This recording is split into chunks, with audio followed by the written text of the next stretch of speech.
The grand lobby of Ellington Enterprises shimmered beneath the afternoon sun, its marble floors polished to perfection. Olivia Hartman, the confident and sharp-tongued CEO, moved gracefully among her guests as preparations for the evening charity gala continued. The centerpiece of the event was a magnificent black Steinway piano gleaming under soft lights. Nearby, Henry Cole, the janitor, mopped the floor quietly, his grey hair and worn uniform making him almost invisible among the executives. As laughter echoed across the room, Olivia, in a playful mood, joked to her colleagues, "If anyone here can play Chopin properly, I might just marry them." Her friends laughed, assuming no one in the room could. Henry paused mid-swipe, his heart skipping. He hadn't heard that name Chopin in years. Memories of old music halls, his youth at Juilliard, and his late wife flooded back. Olivia noticed his stillness and smirked. "What's wrong, Henry?" "Don't tell me you can play," she teased, her tone laced with irony. Henry looked up, his eyes calm but deep, and replied softly, "It's been a long time, Mom." She chuckled, dismissing him, and turned away. But Henry's hands trembled slightly on the mop handle. Somewhere inside him, the music was waking up again.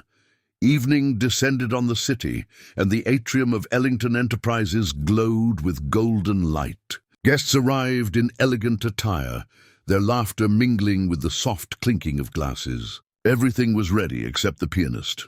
The storm outside had delayed him indefinitely, and murmurs of impatience spread through the crowd. Olivia, already stressed, paced near the stage, trying to maintain her composure. That's when Henry stepped forward, his voice calm yet firm. "Ma'am, if it helps, I can play something," he said. Olivia turned, startled. "You?" she asked, half amused. "It's Chopin, not a jukebox tune." Henry smiled faintly. "I understand, ma'am." Something in his steady eyes silenced her sarcasm.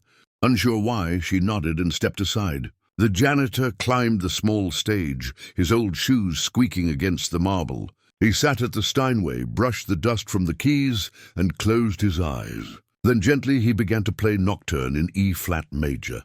The melody floated like mist through the air, soft, graceful, alive. Conversation stopped. Heads turned. Every note carried pain, memory, and beauty, too deep for words. Within moments, the gala that had been filled with chatter fell utterly silent. The janitor no one noticed had just taken co.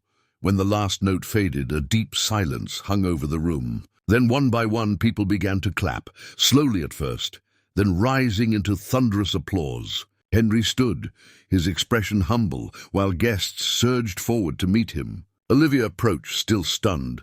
"That was extraordinary," she whispered. "Where did you learn to play like that?" Henry smiled faintly, his eyes distant. "Juilliard. I was a pianist once, before life took me somewhere else." She stared at him, speechless. "Then why are you working here as a janitor?" He looked down at his hands. "My wife got sick years ago.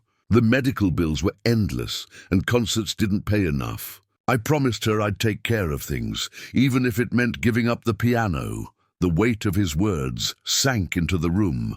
Olivia felt a lump in her throat. Her earlier arrogance seemed shallow now. Around them, people murmured in admiration. For the first time, Olivia saw Henry not as an employee, but as a man of depth, sacrifice, and quiet dignity. "Thank you for reminding us what real talent is," she said softly. Henry nodded, his eyes glistening. "Thank you," he repeated.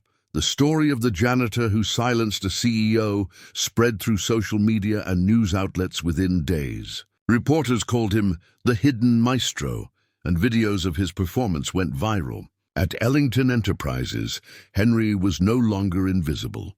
Olivia personally invited him to perform at every corporate and charity event, this time as a paid musician, not a cleaner.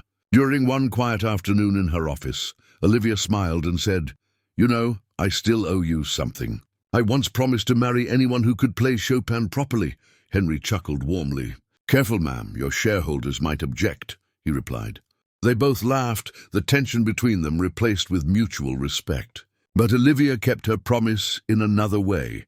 She established a scholarship in Henry's late wife's name to fund music education for underprivileged children. Henry began teaching again, his music now a gift to others rather than a memory of loss. Every evening after work, he would sit by the piano in the atrium and play softly while employees listened in quiet admiration. The man who once mopped floors now inspired a generation, and his melodies lingered long after the notes ended, reminding everyone that greatness can come from the most unexpected places. Lied for letting me play again, man of the room.